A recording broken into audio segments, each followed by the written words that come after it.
Bendiciones, mis amados. Damos gracias al Señor pues que nos permite una vez más poder entrar a sus hogares y compartir la bendita y santa palabra de Dios. La semana pasada empezamos pues la serie esa de Daniel, donde estábamos tocando el tema de la envidia y el celo. Creo que el mensaje de la semana pasada fue un mensaje bastante positivo, bastante bueno, porque ahí pudimos ver cómo trabaja la envidia en la vida de las personas. Y yo les había prometido pues que esta semana, con la ayuda de Dios, íbamos a terminar tocando el tema del celo, ¿verdad? Y nosotros quedamos en el capítulo 6, el verso 11, pero hoy vamos a tocar del 12 hasta el verso pues 28, donde termina el capítulo. Quiero leer pues la palabra del Señor para que usted pueda seguir el hilo pues de lo que estábamos tocando la semana pasada. Dice la palabra del Señor en el nombre del Padre, del Hijo y del Espíritu Santo. Fueron luego ante el rey y le hablaron del edicto real. ¿No has confirmado edicto que cualquiera que en el espacio de 30 días pida a cualquier dios u hombre fuera de ti, oh rey, y sea echado en el foso de los leones? Y respondió el rey diciendo: verdad es, conforme a la ley de Media y Persia, la cual no puede ser abrogada. Entonces respondieron y le dijeron delante del rey: Daniel, que es de los hijos de cautividad de Judá, no te respeta a ti, oh rey. Dice, ni acata el edicto que confirmaste, sino que 3 veces al día hace su petición. Cuando el rey oyó el asunto, le pesó en gran manera y resolvió librar a Daniel. Dice allí, y hasta la puesta del sol trabajó para librarle. Pero aquellos hombres rodearon al rey y le dijeron: sepas, oh rey, que es ley de Media y Persia que ningún edicto u ordenanza que el rey confirme puede ser abrogado. Entonces el rey mandó y trajeron a Daniel y le echaron en el foso de los leones. Y el rey dijo a Daniel: el Dios tuyo, a quien tú continuamente sirves, él te libre. Y fue traída una piedra y puesta sobre la puerta del foso, la cual selló el rey con su anillo y con el anillo de los príncipes, para que el acuerdo acerca de Daniel no se alterase. Luego el rey se fue a su palacio, se acostó en ayuno, ni instrumentos de música fueron traídos delante de él, y se le fue el sueño. Y el rey pues se levantó muy de mañana y apresuradamente fue al foso de los leones, y acercándose al foso llamó a voces a Daniel con voz triste, y le dijo: Daniel, siervo del Dios viviente, el Dios tuyo a quien tú continuamente sirves, ¿te ha podido librar de los leones? Entonces Daniel respondió al rey: oh rey, vive para siempre. Mi Dios envió al ángel, el cual cerró la boca de los leones para que no me hiciesen daño, porque ante él fui hallado inocente, y aún delante de ti, oh rey, yo no he hecho nada malo. Entonces se alegró el rey en gran manera a causa de él, y mandó a sacar a Daniel del foso, y fue Daniel sacado del foso, y ninguna lesión se halló en él, porque había confiado en su Dios. Vamos a dejarlo hasta aquí, y en medio del mensaje pues terminaremos los versículos que quedan pendientes. Padre Santo, Padre bueno, Señor, en esta hora yo te doy gracias una vez más, Padre mío, por la oportunidad que me das de poder compartir con mis hermanos esta bendita y santa palabra. Yo te pido, Señor, que me ayudes en este día a poder compartir esta palabra bajo la unción de tu Espíritu Santo, la guianza de tu Santo Espíritu, y que esta palabra, Dios, sea de bendición para la vida de todo aquel que la escuche y la ve. Dios mío, usa este siervo inútil una vez más para poder ministrar a tus hijos. Te lo pido, Padre bueno, en el nombre poderoso de Jesús. Amén y amén. El celo es un sentimiento muchas veces mal interpretado. El celo es como una moneda de dos caras, porque el celo tiene una parte buena, una parte positiva, que aún la Biblia habla de eso. ¿En qué sentido? Habla, por lo menos en Gálatas 4:18 dice, bueno es mostrar celo en lo bueno siempre. O sea, hay una parte buena cuando un hombre tiene celo por el cumplimiento de su deber. Cuando una persona es celosa de que lo que hace se haga con excelencia, se haga de la mejor manera. Eso es un celo positivo, porque la persona no quiere jugar con su prestigio, con su dignidad, con el sello de las cosas que él hace, quiere que sean excelentes porque eso habla por él. Y de esa manera pues esa persona es exigente y es celosa de lo que hace. Pero la cara más fea del celo es cuando es infundado de malos sentimientos, pensamientos de maldad hacia alguien, hacia una persona. Y hay diferentes expresiones del celo malsano en la vida de la gente. El más común es el celo conyugal o celo pasional. Es el celo que siente una persona de perder a un ser amado, o que esa persona amada muestre cariño o afecto a otra persona. Muchos piensan que la persona que cela es porque ama, pero es un error, porque la persona que cela a un ser amado está mostrando un grado muy grande de inseguridad, porque esa persona no está segura de ese ser amado. El amor de esa persona no es suficiente para apagar el fuego del celo en ella y darle seguridad y darle confianza de que esa persona siempre estará a su lado. Y la persona celosa por naturaleza sufre de esa inseguridad, porque cree que en algún momento va a perder a ese ser que ama. Y es triste esa situación. Así que el que cela no es porque ama, sino porque está inseguro. Hay otro tipo de manifestación de celo que se da mucho en los lugares de trabajo. Lo que se conoce como celo profesional. Alguien se siente amenazado por la capacidad, por el conocimiento o el talento de alguien, de algún compañero de trabajo o compañera de trabajo.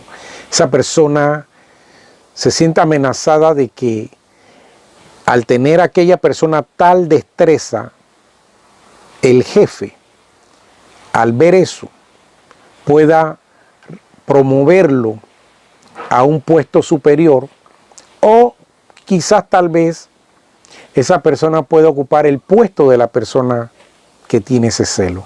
Se siente también insegura de su capacidad porque ve una amenaza en la destreza de otro. El verso 12 nos muestra que el problema de Daniel tiene que ver con este último tipo de celo, o sea, el celo profesional, el celo que tiene que ver con la destreza donde se desempeña una persona, con la que se desempeña una persona. Dice el verso 12 que los gobernadores y sátrapas fueron delante del rey Darío. Ellos fueron allá y le preguntaron sobre el edicto que él había firmado. Y le dijeron: tú has firmado un edicto conforme a la ley de Media y Persia, que nadie por espacio de 30 días pueda adorar a hombre o a un Dios que no seas tú. Y el rey dice: sí, efectivamente, esa es ley de Media y de Persia.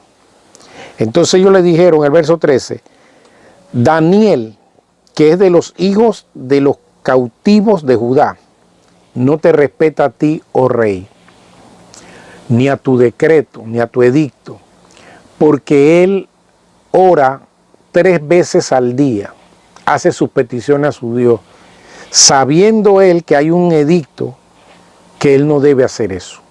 Así que consideramos que él no te respeta a ti porque él de todas maneras adora a su Dios.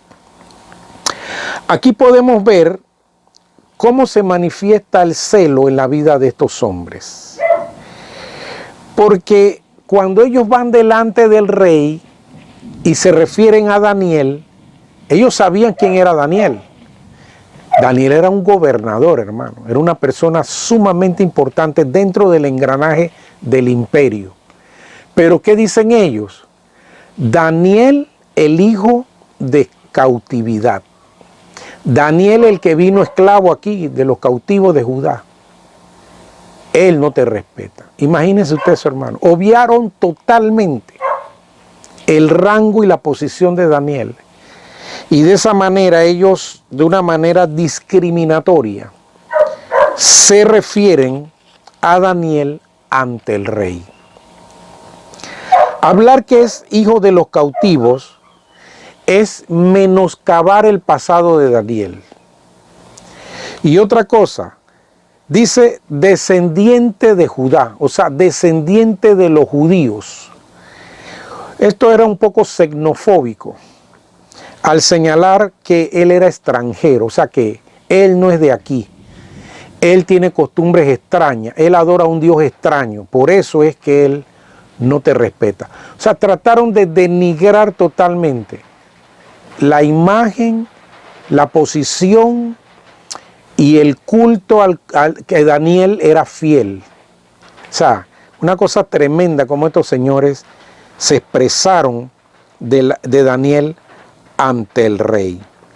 El verso 14 nos muestra que al rey le pesó en gran manera escuchar esas palabras. Le dolió en gran manera, dice la Biblia. Porque ya como que se estaba despejando la incógnita del por qué estos señores habían preparado este edicto e hicieron que el rey lo firmara. Ahora esto tenía sentido, el rey estaba comprendiendo por qué ellos habían hecho esto. Y le pesó en gran manera, ¿por qué? Porque él sabía que no iba a ser fácil librar a Daniel de ese edicto. Y dice que él trató de resolver el problema de Daniel y trabajó todo ese día viendo cómo podía zafar a Daniel de esa situación, pero no pudo. Porque dice el verso 15, pero los hombres rodearon al rey y le dijeron, sepas, oh rey, que es ley de Media y de Persia y no puede ser abrogada. ¿Por qué ellos lo rodearon? Porque llegó a oídos de ellos que quizás el rey estaba consultando con algunas personas que conocían de las leyes, algunos abogados, jurisconsultos de esa época, para ver si existía algún tecnicismo, alguna forma de zafar a Daniel de esta situación. Entonces ellos lo rodean y le dicen, rey, tú no puedes hacer eso. A Daniel no lo puedes librar del pozo de los leones. Así que no hay salida para Daniel. Entonces dice que hicieron traer a Daniel y lo echaron en el foso de los leones. Y ellos movieron una gran piedra sobre la entrada de aquel pozo, y con los anillos del rey de los príncipes lo sellaron como para que, hermano, nadie se atreviese a mover esa piedra que cubría la entrada de ese foso de los leones. Entonces, vemos aquí que el rey entonces le dice a Daniel, cuando Daniel es echado en el foso, El rey le dice así: oh Daniel, el Dios tuyo, a quien tú continuamente sirves, te libre. Esta declaración nos muestra que el rey sabía quién era el Dios de Daniel, porque él le dice: el Dios al cual tú sirves continuamente te libre de los leones. Daniel, como hombre de Dios, hermanos, él había hecho la parte humana que le toca a él. ¿Cómo así? Bueno, él había dado testimonio de su Dios. Había dado testimonio de su devoción a su Dios. Había dado testimonio de su integridad en cuanto a su servicio al rey. Así que Daniel no podía hacer más nada. Y él estuvo a merced de ese edicto y fue echado al foso de los leones. Pero el rey, al decir: el Dios tuyo al cual tú sirves te libre, aquí vemos a ese rey, sin saber, comprometiendo el testimonio del Dios de Daniel.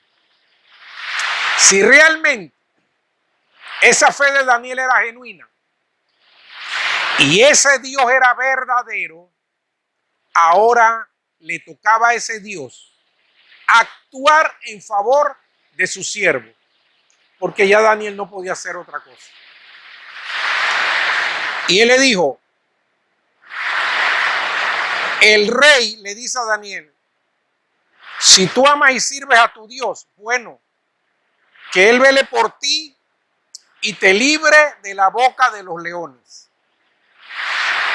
Y hermano, era el momento en que Dios se tenía que glorificar para que no solamente el rey, sino aquellos sátrapas y gobernadores malvados y todo el imperio persa y medo-persa supiese que había un Dios poderoso al cual Daniel servía.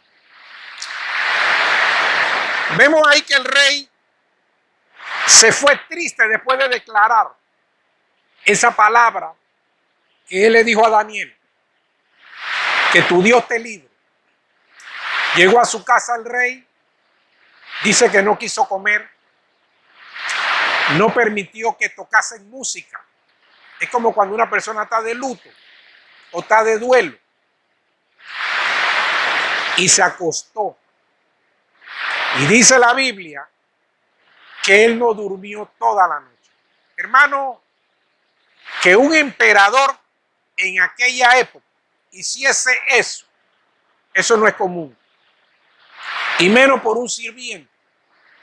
Bueno, es que Daniel no era cualquier sirviente. Daniel era un hombre muy importante, no solamente en ese reino, sino en la vida del rey. Porque el rey sabía que Daniel era un hombre íntegro, que era un hombre confiable, que era un hombre en el cual él podía depositar responsabilidades y saber que ese hombre iba a cumplir eso. Yo me pregunto hoy en día, hermano, cuántas personas que en sus trabajos la gente sabe que ellos son cristianos, pero quizás esos cristianos no son confiables. Y es triste que en un lugar de trabajo un patrón inconverso prefiera poner en un puesto clave de responsabilidad y de autoridad a una persona que no es cristiana en lugar de un cristiano, porque no confía en ese cristiano. Eso es triste, hermano. De verdad que sí. Porque eso deja mucho que decir del testimonio de ese cristiano o de esa cristiana, hermano. Entonces ese rey se fue triste porque él pensó que iba a perder a un funcionario de la talla de Daniel. Pero qué bueno que el rey soltó esa palabra. Una palabra que yo no puedo decir que fue rema, pero sí fue una palabra positiva. Cuando dijo, bueno, Daniel, el Dios al cual tú sirves continuamente, te libre. Fue una buena palabra, positiva. Pero que ya eso dependía ya no de Daniel, sino de su Dios. Y dice la Biblia que como el rey no durmió, muy de mañana se levanta y dice apresuradamente, dice la palabra, o sea, rápidamente, él fue al foso de los leones y dice que empezó a llamar a Daniel de una forma triste, como con incertidumbre, no estando totalmente seguro de que al llamar a Daniel, alguien le iba a contestar debajo de ese foso. Y él empezó a llamar a Daniel y dijo, Daniel, siervo del Dios viviente, ¿te ha podido librar de la boca de los leones? Entonces respondió Daniel al rey, oh rey, vives para siempre. Cuando el rey oyó esa voz que de lo profundo de ese pozo habló, wow, dice que se alegró en gran manera. Su alegría fue desbordante. Eso fue un testimonio poderoso, impactante para la vida de ese monarca. Porque, hermano, en ese foso había caído mucha gente. Ahí habían echado a mucha gente traidora, gente rebelde, desobediente, gente infiel. Ahí en ese foso iban a parar todo ese tipo de personas. Y nunca nadie salió vivo de allí. El rey lo sabía. Por eso que cuando él escucha la voz de Daniel, su alegría se desborda. Que él no puede creer eso. Pero me encanta cuando el rey llama a Daniel y le dice, Daniel, siervo del Dios viviente, o sea, del Dios que está vivo, del Dios que vela por sus hijos. Wow, qué tremendo eso, hermano. Esa era la opinión que tenía ese rey del Dios de Daniel. Un Dios que está vivo. Porque la fe de Daniel era una fe viva que transmitía esa seguridad a toda persona que lo veía él orando. Sabían que ese Dios al cual Daniel oraba, lo escuchaba. Daniel dice en el verso 22, mi Dios envió su ángel, el cual cerró la boca de los leones. O sea, el Dios viviente al cual yo sirvo, envió su ángel. Y no permitió que los leones me hiciesen daño. O sea, hermano, si no hubiese una intervención divina como la que hubo ese día en ese foso, a Daniel, hermano, lo hubieran despedazado esos leones. Usted no hubiera tenido, no tenga la menor duda de que eso hubiera sido así. Pero esos leones, al ver a ese ángel, con ese resplandor que lo caracteriza a ellos, me imagino ellos sintieron temor y no se acercaron a Daniel. Qué tremendo eso. Entonces vemos cómo esa manifestación glorificó y exaltó el poder de Dios y la majestad de la gloria del Dios de Daniel. No había duda de eso. Verso 24 nos muestra el fin de aquellos sátrapas y gobernadores que planearon esta situación para hacerle daño a Daniel, movidos por su celo y su envidia, porque no hay de otra. Daniel no era un hombre que se metía con nadie o le hacía daño a alguien, o sea, no había motivos para esto, pero el celo en el corazón de estos hombres los movió a hacer eso. Entonces dice la Biblia que el rey ordenó que todos estos hombres, junto con sus hijos y esposas, fueran lanzados al foso de los leones, hermano. Eso fue algo impresionante. Yo creo que esos leones nunca habían comido tanto, que dice la Biblia que no habían caído al piso cuando los leones los devoraban y los despedazaban, dice la palabra de Dios. Eso, hermano, tuvo que ser algo muy triste, porque los niños, los hijos de estos señores, que no tenían nada que ver con eso, las esposas, sus familiares pagaron por el motivo ese del celo y la maldad que había en el corazón de estos hombres. Entonces, hermano, esto es un ejemplo para que nosotros podamos entender hasta dónde puede llevar el celo y la envidia a un ser humano. Hacer cosas tan terribles que al final les va a hacer daño a él y a los seres queridos que él ama. Porque es una cosa tremenda, hermano. Yo puedo decirle, hermano, que yo fui testigo de un caso de eso, de un caso de un crimen pasional de un amigo de infancia mío, que se vio involucrado en un crimen pasional, donde él mata al hombre que celaba a su esposa, lo celaba con él. Al final ese hombre queda muerto, él va a la cárcel y la mujer queda libre.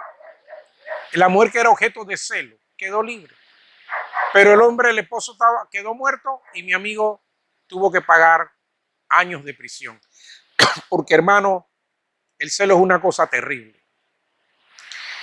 Entonces vemos ahí, ya al final, el rey escribe y da una orden de que en todo su reino teman y tiemblen ante la presencia del Dios de Daniel, porque Él es el Dios viviente y permanece para siempre, por todos los siglos, y su reino jamás será destruido, y su dominio perdurará hasta el fin. Estas son palabras del rey Darío, hermano. Me encanta eso. Cómo él exalta al Dios viviente. Dice que su dominio no tiene fin, que va a permanecer por los siglos de los siglos. Darío no estaba equivocado en su apreciación en cuanto al Dios de Daniel, hermano. El Dios viviente. Tremendo eso. Mis amados, esta historia de Daniel es muy aleccionadora. Nos muestra cómo el celo puede llevar a las personas a destruir a otras, a destruirse ellos mismos y a destruir las cosas que aman. Qué cosa más tremenda. La Biblia dice en el capítulo 8, versículo 6 de Cantares, dice: fuerte como la muerte es el amor, duros como el sepulcro los celos, sus brasas de fuego, fuerte llama. O sea, duros como el sepulcro son los celos. Porque el sepulcro, hermano, es duro porque todos los seres vivientes participan y participarán de la muerte. Nosotros los cristianos tenemos la esperanza de que si el Señor viene antes, los que estemos vivos y estemos bien con el Señor, seremos arrebatados en las nubes y no participaremos de la dureza del sepulcro. Pero si el Señor no viene antes, cada uno de nosotros en su momento participaremos de esa dureza, de lo implacable que es el sepulcro en la vida de todo ser humano. Y eso que es tan terrible y que la gente le teme a la muerte, Dios compara los celos con eso. ¿Qué se puede imaginar, hermano? Si el celo es una cosa terrible, que Dios la llega a comparar con la misma muerte. ¡Wow! Es una cosa tremenda, hermano. Cervantes de Saavedra, el escritor magnífico, Cervantes de Saavedra, en su obra La Galatea, escribe, dice, si los celos son señales de amor, es como la fiebre en el hombre enfermo, que al tenerla es señal de tener vida, pero vida enferma y mal dispuesta. Qué tremendo lo que Cervantes dice, refiriéndose al celo, que es como el hombre que tiene fiebre, que al mostrar esa fiebre da señal de que está vivo, de que tiene vida, pero al estar enfermo tiene una vida mala y mal dispuesta.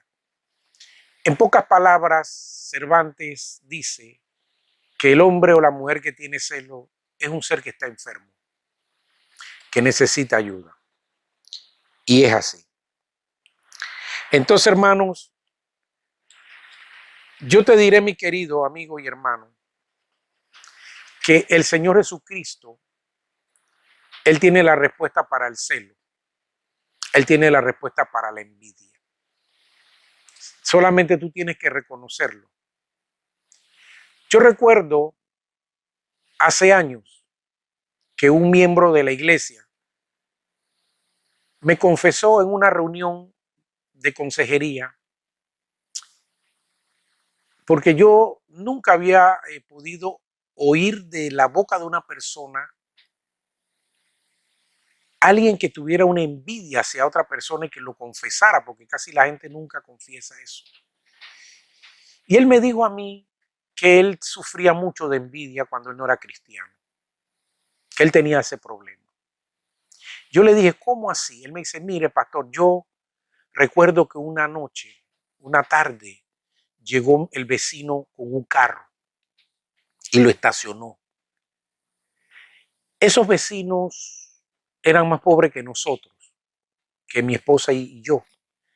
Nosotros teníamos un ingreso familiar mucho más alto que ese vecino y su esposa. Pastor, le confieso que yo esa noche yo no dormí. Digo, pero ¿cómo así? Yo no dormí pensando de dónde ese vecino había sacado ese carro, que cómo él había conseguido ese auto. Y es más, yo hasta saqué cuenta y calculé los gastos de ese vecino, porque como yo lo conozco y compartimos, yo sé más o menos los gastos de él. Y yo decía, no, él no puede pagar una letra de ese carro. ¿Cómo él consiguió ese carro? De verdad, hermano, que a mí me impactó oír eso de este hermano, porque yo nunca había escuchado a una persona que había sufrido de la envidia confesar ese pecado tan feo y tan horrible como es la envidia. Y él me dijo, gracias le doy a Dios, pastor, que yo conocí al Señor. Y el Señor me libró de eso. Pero pastor, eso es una cosa muy fea, muy horrible, sufrir de eso. Y él me decía, yo se lo digo, pastor, porque yo sufrí de eso. Yo dije, wow, de verdad que me impresionó, porque nunca había escuchado una confesión de una persona que dijera tan abiertamente que tenía ese problema. Y así mismo es el celo, hermano. El celo es inseguridad. Una persona celosa vive un calvario, hermano, porque no disfruta lo que tiene, está inseguro de que en cualquier momento va a perder eso. Y hermano, qué terrible es vivir de esa manera. Qué tremendo es eso. Yo quiero decirle, hermano, que la gente envidia lo que no tiene, pero la gente cela lo que tiene. ¿Qué le parece eso? Unos sufren por lo que no tienen y otros sufren por lo que tienen. Y son malos sentimientos, son muy malos, perniciosos en la vida de toda persona. Pero qué bueno que el Señor Jesucristo tiene la respuesta para esto, hermano. Y yo quisiera, pues, ya terminando esta serie pues del celo y la envidia, que gracias a Dios pues lo terminamos hoy. Poder orar por ti y contigo, si tú has en algún momento o estás viviendo esa situación, porque sientes pues que tu ser querido ya no te aprecia, te menosprecia, y quizás ya tú sientes que ya no eres tan importante para esa persona, el enemigo, el diablo te ha metido cosas en la cabeza, tú estás creyendo todo eso. Y yo te aconsejo, hermano, que en primer lugar tú reconsideres tu comportamiento, porque muchas veces no es que la persona no nos amen, sino que nosotros nos portamos mal. Y muchas veces el amor que una persona tiene por alguien se acaba, es destruido, se apaga por el maltrato, por el desprecio, por tantas cosas. Y el amor es como una planta que hay que cultivarla, hay que regarla, hay que abonarla constantemente, porque nosotros no somos perfectos, hermano, y cometemos errores. Muchas veces ofendemos de palabra, a veces ofendemos con actos, con actitudes. De muchas formas se ofende al ser querido. Muchas veces no nos damos cuenta y eso va marchitando el amor que alguien pueda tenernos o prodigarnos. Y después sentimos pues que es que la persona ya no nos quiere porque debe tener algo por ahí, todo lo demás. Y muchas veces no es así, sino que nosotros mismos somos los culpables o los causantes de que esas personas lleguen a pensar de esa manera o a actuar de esa manera. Yo quiero orar pues al Señor. Si tú te has encontrado en esta situación, lo primero que tú debes hacer es arrepentirte, pedirle perdón al Señor. Decir, Señor, de verdad yo creo que yo he estado cometiendo este error o no me he dado cuenta que he estado comportándome de una manera negativa, muy mala. Mi orgullo, mi vanidad, mi arrogancia, el no querer humillarme o pedir perdón cuando sé que me he portado mal o he cometido un error, es lo que está dañando mi relación con mi familia, con mis hijos. Más en este tiempo de pandemia, hermano, donde se habla de mucho divorcio, muchos pleitos, mucha contienda en los hogares, porque la gente está viviendo mucho tiempo juntos. Y ahora es que la gente se está conociendo, porque antes tú salías 8 horas a trabajar y regresabas a comer, a dormir y no se pasa tanto tiempo, pero ahora la gente tiene mucho tiempo y ahora es que la gente ha descubierto muchas cosas en la vida del otro. Y no hay mucho espacio porque hay hacinamiento y hay cuarentena y toda esta cosa, hermano, han sacado a la luz muchas cosas buenas y negativas de las personas dentro del seno familiar, hermano. Así que yo creo que Dios ha permitido todo esto con ese propósito, de que nosotros nos conozcamos un poquito más y veamos nuestra parte, nuestros defectos, los veamos y los reconozcamos delante de Dios y delante de nuestros seres queridos y rectifiquemos esas cosas que no están bien en nosotros, hermano. Así que vamos a orar y vamos a darle gracias al Señor. Padre bueno, Padre santo, yo te doy gracias, Señor, por la oportunidad que me diste de poder compartir con mis amigos y mis hermanos y hermanas este tema tan importante del celo y la envidia. Te pido, Padre, por ellos que los bendigas, que los guardes, que aquellos que han estado padeciendo de alguno de estos dos males puedan arrepentirse delante de ti y decirte, Padre, perdóname por mis pecados. Perdóname, Señor, porque quizás he estado exagerando un poco esto, porque no he visto mi mal comportamiento. Quizás yo soy el causante o la causante de que en mi hogar las cosas no estén caminando de la mejor manera. Perdóname, Señor. Te pido que me ayudes a enmendar mi conducta, mi comportamiento y a prodigarle más amor y cariño a mis seres queridos, Señor. De esta manera todo va a volver a la normalidad, Señor. Quita de mi mente todo pensamiento pernicioso, maligno, o cualquier mentira que el diablo haya querido poner en mi mente de celo y de envidia, Señor. En el nombre de Jesús te lo pido. Límpiame con la sangre preciosa de Jesús. Limpia mi mente, mi corazón, mi espíritu y mi alma. Padre, en el nombre de Jesús te lo pido. Y ayúdame, Señor, a amar a todos los que están alrededor mío, a los seres que me has dado, a mis seres queridos, Señor. Y bendícenos, bendice a mis hermanos, bendícenos a todos, Señor, en el nombre poderoso de Jesús. Mi querido hermano, le doy gracias a Dios pues por permitirme poder compartir contigo esta palabra. Espero pues que te haya sido de bendición. Medita en esto. Puedes seguir leyendo el libro de Daniel, es interesante. Y te pido pues que te mantengas orando por tu familia, por tus seres queridos, bendícelos. Y si Dios no los permite, nos vemos la próxima semana, pues, donde compartiremos otro mensaje de la bendita y santa palabra de Dios. Que Dios te bendiga, mi querido hermano. Gloria a Dios.